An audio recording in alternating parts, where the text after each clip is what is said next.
Assalamu alaikum. Hello friends. Welcome back to my another video.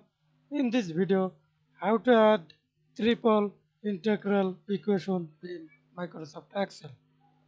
At first, open your Excel document, then go to Insert tab, click Equation, then select Integral.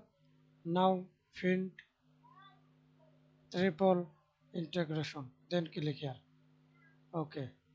Go to the Home tab, resize it, select your resize number. Example, I select 17.2, then select your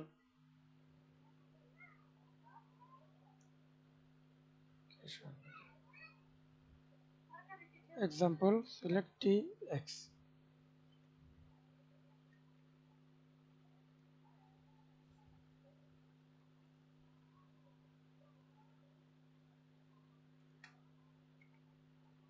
Thanks for watching video.